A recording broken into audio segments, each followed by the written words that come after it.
That which is pleasing to the eye gives joy, and joy gives strength, and strength gives life. We receive pleasure in many ways and by diverse means, but the most conscious of all is through eye appeal. Man is visually oriented animal. He establishes standards for visual attractiveness of an inflexible nature. If the standards he has set forth for beauty are modified by fashion and social change, he will never be quite as happy as before the change took place. As he grows older and styles change more, he will cling to the substance of his joy by retreating into his social circles, where he might reminisce of what once made him happy. In this way he maintains his vitality, albeit veracity. With his cronies, dear to him, with his cronies, he will talk of the good old days, replete with the sights so dear to him, now so sadly changed. His friends and elderly girls who abound in the old compound share his nostalgia, and their clothing is out of style. Out of style. How fortunate for the inmates of senior citizen center that they can maintain at least one semblance of the good old days, if only on their backs. Little do they realize that this very outdatedness is keeping them alive. How often it seems that when an aging person loses interest in life, when his children have grown up and his vitality increases, he will enter a retirement community and suddenly be revitalized. Theoretically, it would be assumed that such an atmosphere would haste the death process, add to the inertia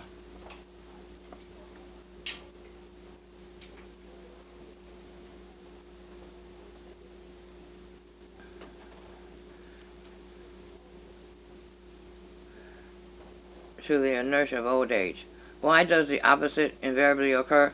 Because the aging person is suddenly thrown into a controlled environment, one where there is more visual imagery conducive to his excitement and enthusiasm than the world outside. Stylishly out of style, it becomes fun for the codgers to look at each other, much as it must have been fun in their younger days. The boys gazing with lust at the girls, and the girls longing for the boys. And what about the small town? Those places bypassed by the freeways where octogenarians dominate the landscape. The little jerkwater town where nobody ever seems to die, where they all seem so crotchety over what is going on in the world, fighting any change that will alter the visual landscape and only accepting that which promises freedom from pain, illness, and death. From a visual point of view, these places are completely inert. Cars are 20 years old. No buildings are ever torn down. Much time is spent on porches and park benches, around pot-belly stoves at the bus depot. Wherever there is something to be seen, and what is seen, the same things that have not always been seen. And the inhabitants of such a place might not live to be 100 years old, although there exist such environments in which numbers of incredibly old people abound.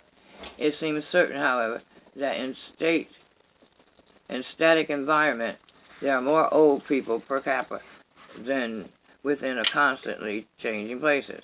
While it is stifling to young persons, the truth is, but it need not be, the main reason young people leave such environment is because they can't cope with the old farts.